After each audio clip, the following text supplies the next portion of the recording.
It hit me like nothing ever before in my career. He is a very dangerous, cold-blooded monster. Vehicle should be occupied by David Larsen, his wife, and 2 small children. There's some slim chance that she could still be alive, and we weren't going to rest until we found her and her children safely.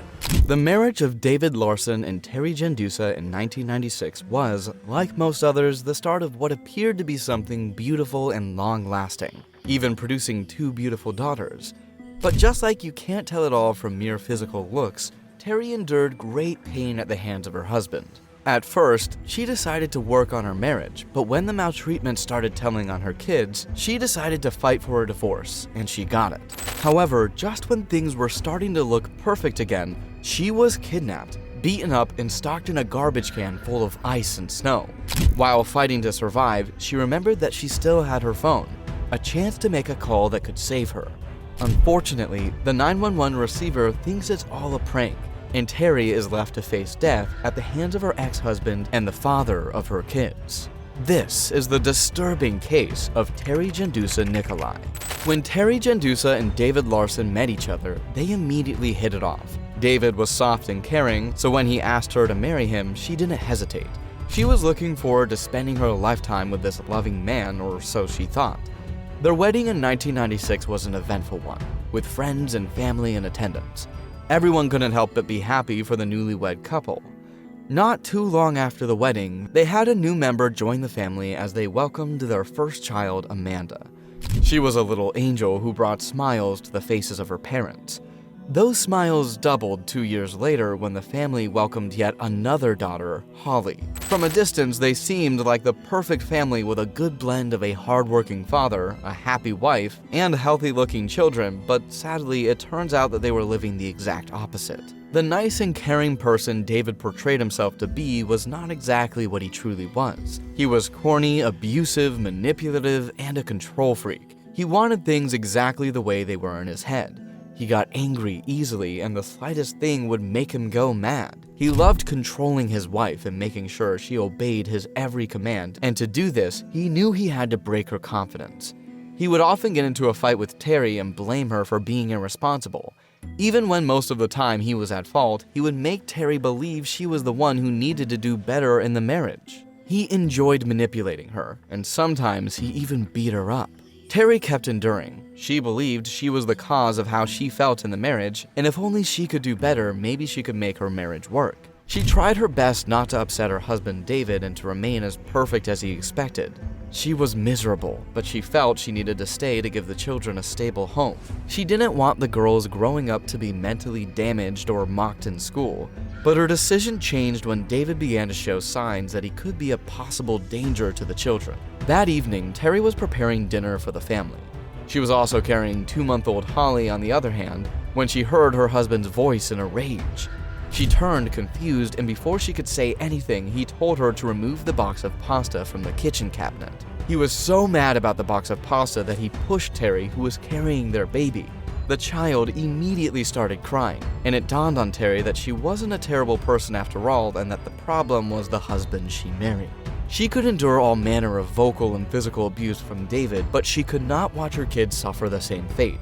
So she decided that she was going to leave with the children while she could. The divorce process was tough and long, but luckily it was finalized on January 31st, 2001. She felt relieved to be free from a marriage that could have possibly ended her life, but her joy wasn't complete. The judge had granted her and David access to their kids, and it killed her. Teri wasn't comfortable with the idea. She knew the kind of monster her ex-husband was, but she could do nothing. David further made her scared when he looked at her just after the court session and told her that she was going to regret what she had just done. After losing a marriage she could have sworn was going to work, Teri became very reserved. She couldn't trust anyone anymore. She just wanted to live for her girls. But as fate would have it, things changed when she met Nicolai. He was so good to her, made her feel very special, showed her great attention, and most importantly, took her kids as his own. Teri was back to her old, vibrant self, and Nick seemed like all she needed. She started looking better and feeling better. The relationship was bringing out the best in her, so she didn't hesitate when Nick asked her to marry him. Teri and Nicolai got married in 2003, and it was the happiest moment of their lives.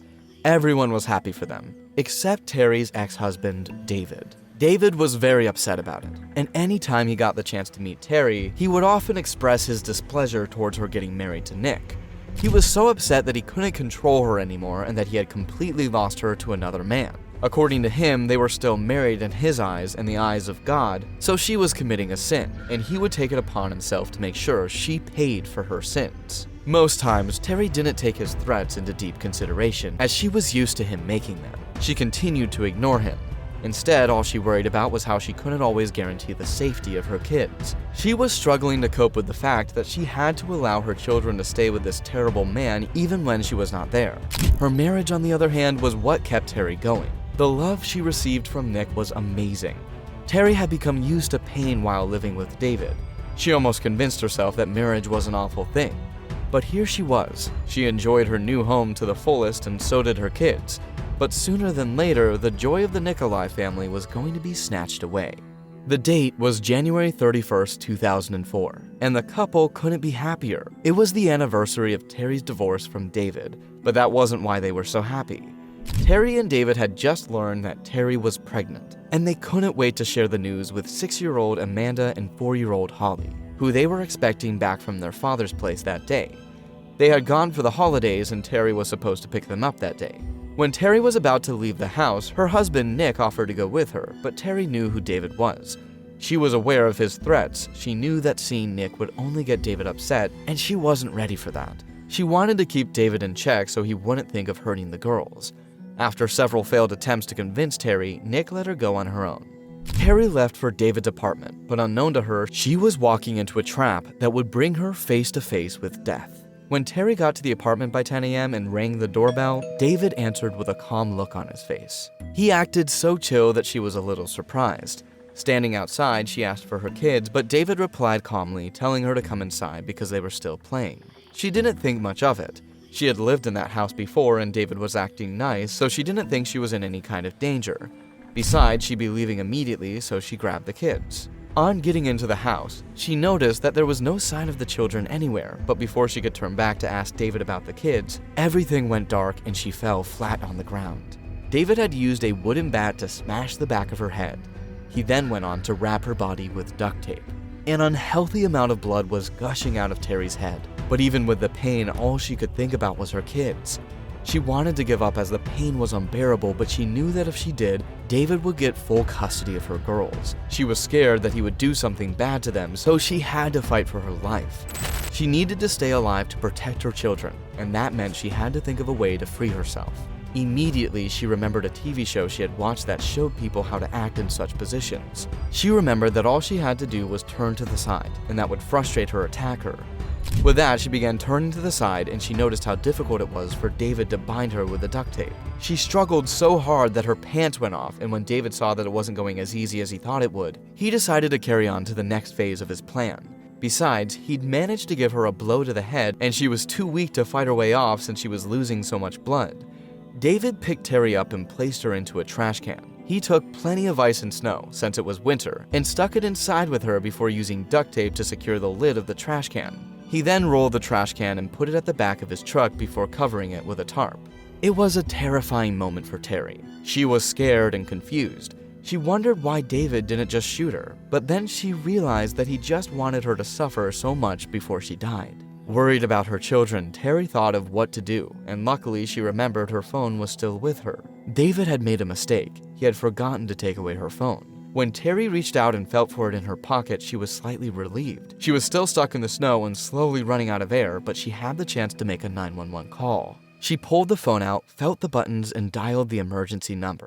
Teri explained to the 911 operator that her ex-husband was trying to kill her and had abducted her, and that they were on their way to somewhere she didn't know. The 911 operator, on the other hand, was very skeptical, thinking it was a prank call, but Teri went on to give information about her ex-husband, telling the operator his name, age, car, and address. Luckily, the police reluctantly headed to the address she had given, but Teri was still in great danger.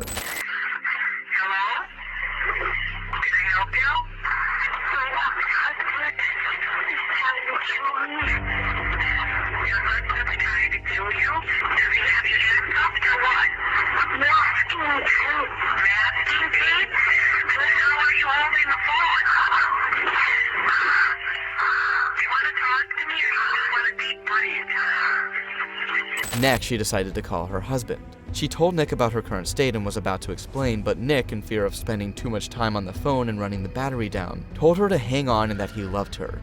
Immediately, he went off the call, called 911, and reported the disappearance of his wife, informing the cops that David was also with the 2 kids. Meanwhile, Teri continued to fight her way out, and somehow she was able to stick her hands out of the can. She started waving in hopes that another car driver could see her hand and save her, but before she could get anyone to notice her, David saw what she was doing and stopped the car. He got out of the car, walked to the back of his truck, and warned Teri not to try it again if she didn't want him to shoot her. Teri, who was scared, decided to keep calm, but just as David was walking back to the driver's seat, her phone rang and he heard. He immediately grabbed the phone from her and proceeded to his destination. With Teri still in pain and uncertain if she was going to survive, she heard the siren of a police car and regained a bit of hope, but the car continued to move. And in no time, the siren faded away. It turns out that the police had just passed the truck and were headed for David's house. Teri gave up hope. She had a deep wound on her head, had no idea of the whereabouts of her kids, and her phone, which was her last hope at survival, had just been taken from her. The police got to the address, and on entering the house, they were met with an unusual display of wedding pictures of David and Teri. They also saw a female sweatpant that had blood-stained duct tape wrapped around the ankle and an empty gun case. They were certain David had the gun and concluded that Teri and her kids were in grave danger and that they were fast running out of time. Investigators tried to ping both David and Teri's phones to know their location. They found out that David's phone was in Milwaukee, just 30 minutes from where they were, but immediately the signals went off. They, however, continued searching the house for clues that could help them locate David. Fortunately, they stumbled upon documents that showed that David had properties in Milwaukee. There were 3 different addresses. In one, police officers found Teri's car, but unfortunately, there was no sign of her or the kids. There were no clues either. All 3 of the addresses turned up empty. They immediately put up an Amber Alert for the missing children and the type of car they were looking for. All the while, Teri was still held at the back of the truck, full of worries and thoughts of the possible dangers that her kids were in. Soon the truck stopped, and from a distance, Teri could hear her daughters playing and laughing loudly, and she once again had hope. She could call out to them, but she chose not to since she knew they wouldn't be able to do anything. Instead, they'd get traumatized by seeing what their dad did to their mom, and that could only put them in more danger, so Teri kept quiet. She was relieved that they were alive, but felt hopeless as she couldn't protect them. She felt the truck slow down, and when it came to a halt, David began stacking things on top of it. While he was doing this, Teri tried to remain quiet so he wouldn't know she was still alive and shoot her or do something even worse. When David was done stacking things on top of the garbage can, he walked out, and Teri could hear him lock the door. She was scared and confused about where she was, but she waited for a few minutes so she could be sure he was gone. Teri then tried hitting the lid of the trash can, but could only get a tiny space to open up. She quickly gasped for air as she continued to struggle to see if she could free herself from the bondage, but she was very weak. Her head was still bleeding, her hands were frozen, and she couldn't feel her legs. So many times she felt like taking a rest, but she knew if she closed her eyes, she would die and would not be able to fight for her kids, so she kept trying. The police kept tabs on David, and to everyone's surprise, he showed up at work that same day in Wheeling, Illinois, with the same green truck they listed in the Amber Alert. David was immediately apprehended and brought in for questioning. He was told that Teri was missing, and he acted concerned, telling the police that he would do anything to help find her. At first, investigators played along to watch if David would crack. They asked him to explain his whereabouts that day and if he had seen Teri. David went on to tell investigators that he had not seen Teri and that he had been at home all morning. They asked if he was at home at 11:30 a.m. that morning, and he said yes. That was when Detective Christopher cut him off. He looked at David and told him he couldn't have been at home at 11:30 because they were there at 11:03 looking for Teri and they didn't see him. He reminded David that he was lying about not seeing Teri because Teri had called 911 to tell them of her kidnapping, and they also saw her bloody pants inside the room with duct tape around them. David didn't know what to do. He started fidgeting and rubbing his palm badly. The detective also spotted a stain on his jeans and confronted him. He told David that Teri's blood was on his jeans. Instead, David cracked up, spilling a totally different story. He claimed he did see Teri that morning, but it was very unexpected. According to him, he was inside his living room, putting the children's homework into their backpacks. When he turned back, he saw Teri inside his house with a hammer and her pants down to her ankle. His story didn't make any sense, but he claimed that was what happened. He said he then, out of defense, took a bat and struck her, and he didn't know why, but he grabbed duct tape. He continued by saying he couldn't remember the next things that happened and his memories were blurry. For Teri, she was going to die. Her condition had gone from bad to worse. She was tired of screaming for help. All her body ached so bad, but still, the thought of her kids was more than the pain she felt. She prayed her kids were safe, and luckily they were going to be. Investigators kept trying to get words out of David, but he was very corny with his answers. So they immediately switched to the kids. With the evidence they had, they knew he wasn't innocent. After much pressure, David gave the police officers an address, claiming he dropped the kids off at their babysitter's apartment. This was a relief to the police, but given how many lies David had told them, they were not 100% sure he was telling them the truth. Luckily, it turned out he gave them the true location of where they could find the kids, and this brought great relief to the authorities. The children were safe, and somehow the police hoped that they would have some information about where their mother could be, but after asking the little girls, they said they hadn't seen their mom the whole day, further complicating the whole issue. By the next day, February 1st, 2004, Teri had yet to be found. Seeing how reluctant David was to spill the truth about the whereabouts of Teri, the investigators decided to do something themselves. Investigators confiscated David's personal belongings, searching his clothes, car, and wallet. During the search, they found a lot of company business cards. They then started calling every number on each of the cards, asking if David had bought or turned up recently. It was unsuccessful for a while until they came into contact with one card that changed everything. One of the investigators saw a card for a storage unit in Wheeling, Illinois, and when they called the number, the customer service guy made things even easier. When asked if David Larsen had a storage unit there, he responded, confirming that David Larsen did and that he had even been there the previous day. This was great news, but fingers were still crossed. It might be the exact place he had Teri, and even if it was, nobody could tell the condition she was in. The police immediately drove to the storage unit. The door to David's storage unit was locked, so they tried breaking in. While all this was going on, Teri was caught up in fear. She could hear the noise and the voices, but she thought it was David who had come back to check if she was dead and to dispose of her body, so she kept silent. When the police entered the storage room, they discovered that it was unusually cold. They saw different boxes and pieces of equipment scattered around, but something caught their attention. A wooden bat covered with dry blood was lying there, and beside it was a garbage can sealed with duct tape. Immediately, officers opened the trash can and saw a scene worthy enough for a horror movie. Teri had turned completely pale, with her eyes swollen and her head still bleeding. She was immediately rushed to the hospital, where it was confirmed that due to the stress she had gone through, she had lost the pregnancy. And as if that wasn't bad enough, she had frostbite and her toes would have to be amputated. She was hit over a dozen times with the bat, beaten up and dropped in a freezing trash can for over a whole day, reducing her body temperature below 8 degrees Fahrenheit. The doctor estimated that if Teri had stayed there for an extra hour, she would have died. It was a trying time for Teri and her husband, Nick. They had to endure the emotional trauma of losing, but they tried to find happiness in what they didn't lose. Nick didn't lose Teri and the girls. It was such a relief to the whole family. But not too long after, Teri had to relive her terror. She had to relive the moment she spent in the garbage can and the loss of her unborn child when she faced David in court. At the county circuit court, David was initially given a plea deal that would have sentenced him to 18 years, but the judge rejected it, and he was sentenced to 37 years in prison. But Teri wasn't satisfied. She continued to fight to make sure David got what he deserved. 3 years later, in August 2008, Larsen was sentenced to life in prison by U.S. District Judge Rudolph Randa. This was a big relief to Teri and her family. Even when David kept trying to demand visits from his children, Teri remained firm on the grounds of never allowing David to control her anymore. Teri continued her life in harmony as she kept spreading awareness of domestic abuse and how to go about it. She toured different colleges, spreading awareness of the red flags to not overlook and how one can escape the clutches of an abusive partner.